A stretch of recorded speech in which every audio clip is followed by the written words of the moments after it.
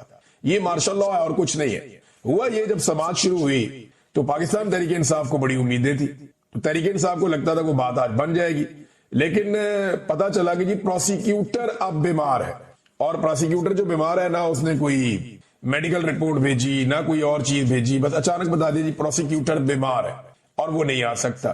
Normally یہ ہوتا ہے کہ بیمار ہو تو جج ایک آدھے دن کی 2 دن کی تاریخ دے دیتا ہے کہ ٹھیک ہے بھائی کل آگے پیش ہو جائیں، نہیں تو اپنی میڈیکل رپورٹ لے کر آئے، نہیں تو پھر آپ ان کی جگہ کسی اور کو بولے وہ پیش ہو جائے۔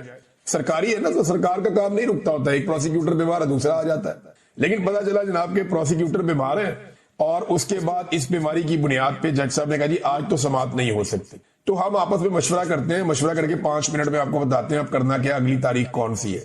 تو وہاں جو رپورٹر موجود تھے باقی سب کو لگا کہ 1-2 دن کی تاریخ دے دیں گے جج صاحب، بہت ہی کوئی گیم ڈال دی تو 3-4 دن کی 5 دن کی دے دیں گے، لیکن جسٹس ڈوگر صاحب اندر گئے اور چیمبر میں جانے کے بعد جب تاریخ دی، پہلے ہی یہ کیس 8-9 مہینے کے بعد لگا ہے۔ 8-9 ماہ کے بعد لگنے والے کیس کو ایک مرتبہ پھر ایک لمبی تاریخ دے دی گئی 3 ہفتوں کی۔ یہ ہے جناب اسلام آباد ہائی کورٹ میں انصاف کی صورتحال۔ اگر کوئی ریٹائر جرنیل آ جائے نا تو 24 گھنٹوں میں آن ڈیمانڈ یعنی من پسند فیصلہ انصاف کی صورت میں یہ عدالت مہیا کر دیتی ہے۔ عدلیہ ایسا لگتا ہے کہ دکان کی طرح کام کر رہی ہے، جہاں پہ منافع دیکھا جاتا ہے، جہاں نفع اور نقصان دیکھا جاتا ہے کہ جناب جس چیز میں نفع ہے وہ کر دو، جس میں نقصان ہوتا ہے وہ نہ کرو، اور اسٹیبلشمنٹ کی غلامی کے ساتھ ججز ایسا لگتا ہے کام کر رہے ہیں۔ بڑی بدقسمتی ہے یہ بات کرنا، لیکن یہ بات ہو رہی ہے۔ تو میں آپ کو بتا رہا ہوں عمران خان صاحب کے اوپر دیکھیں نا ایک اور معاملہ بھی ہے، یہ صرف ایک کیس نہیں ہے۔ جو توشہ خانہ میں عمران خان صاحب کی بریت کی درخواستیں ہیں، اور اگلا کیس کون سا آ جائے گا، وہ آ جائے گا القادر والا جو لگ جائے گا اسلام آباد میں ہائی کورٹ میں، اور پھر اس کے اندر عمران خان صاحب کو بیل دے دی جائے گی۔ لہذا عمران خان صاحب کو اندر رکھنے کا پورا بندوبست پاکستان کی ملٹری اسٹیبلشمنٹ نے کیا ہوا ہے۔ عمران خان صاحب کی جو ویڈیو لنک پہ سماعت ہوتی ہے نا، اس حوالے سے بھی ایک ڈیولپمنٹ ہے میرے پاس۔ اب یہ دیکھیں آپ کے حالات کہاں پہنچ گئے ہیں، اور یہ کہہ کون رہا ہے، یہ سلمان اکرم راجہ صاحب بتا رہے ہیں کہ جناب ہمارے ساتھ ہو کیا رہا ہے۔ ویڈیو لنک پہ عمران خان صاحب کی جو سماعت ہو رہی تھی اس کے خلاف ایک درخواست دائر کر دی تھی پاکستان تحریک انصاف کے عمران خان صاحب کے وکلا نے۔ اب وہ سماعت ہونی تھی، اب یہ سماعت کے لیے وہ کہتے ہیں جی ہم وہاں پہ پہنچے، اور لطیف کھوسا صاحب نے اور سلمان اکرم راجہ صاحب نے انہوں نے سینئر جج سے ملاقات کی کہ جناب ہماری سماعت کیوں نہیں ہو رہی، تو ایڈیشنل رجسٹرار کو بلایا گیا، اس نے آ کر بتایا کہ جناب فائل گم ہو گئی، اور جج صاحب نے کہا جب تک فائل نہیں ملتی تب تک سماعت نہیں ہو سکتی۔ ہمیں اس طرح کی صورتحال کا سامنا ہے، یعنی آپ اندازہ کریں کہ کہیں پہ پروسیکیوٹر بیمار ہو جاتا ہے، کہیں پہ فائل گم ہو جاتی ہے، کبھی جج بیمار ہو جاتا ہے، کبھی جج چھٹی پہ چلا جاتا ہے۔ اگر عمران خان کے ٹرائل کو تیز چلانا ہو اور عمران خان جیل سے باہر ہو تو روزانہ کی بنیاد پہ عدالتیں بلاتی ہیں، لیکن اگر عمران خان صاحب کے معاملات کو لٹکانا ہو تو یہ سارے کام بھی ہو جاتے ہیں۔ کبھی رات کو 12 بجے تک ملٹری اسٹیبلشمنٹ کے اشاروں پہ کیسز چلائے جاتے ہیں، جیل کے اندر ٹرائل کیے جاتے ہیں، اور کبھی ججز 6 مہینے 8 مہینے کیس سننے کے لیے مقرر ہی نہیں کرتے۔ یہ عمران خان صاحب کو اندر رکھنے کے لیے ایک سازش کے طور پہ پورا نظام کام کر رہا ہے، اور ہم یہ ہوتے ہوئے دیکھ رہے ہیں، یہ تاریخ کا حصہ بن رہا ہے، اور عدلیہ کی تاریخ مسخ ہو رہی ہے۔ اس پہ جو گول میز کانفرنس وکلا کی ہونی تھی صبح، وہاں پہ بڑی پولیس بھیج دی گئی، اور وہاں پہ بھی بڑا دباؤ بنایا گیا جناب کی یہ گول بیس کانفرنس جو ہے وہ اس کو سبوتاج کیا جائے. لیکن پھر وکلا بیٹھے, یہ سینئر ترین وکلا ہیں, ان میں زیادہ تر وہ ہیں جو سپریم کورٹ بار ایسوسی ایشن کے صدور بھی رہ چکے ہیں, جو جرنلسٹ کور کرتے ہیں سپریم کورٹ کو اور ہائی کورٹس کو. سینئر ترین صحافی وہ بھی وہاں موجود تھے, صدیق جان صاحب تھے, مطیع اللہ جان صاحب تھے, باقی ثاقب بشیر صاحب غالباً, اور باقی جتنے بھی سینئر جرنلسٹ ہیں وہ یہاں پہ موجود تھے. ان صحافیوں نے بھی وہاں پہ بات چیت کی. اس گول میز کانفرنس سے صحافیوں نے بھی خطاب کیا, کیونکہ وہ عدلیہ کو کور کرتے چلے آ رہے ہیں اور وہ اس کا ایک حصہ ہے. تو انہوں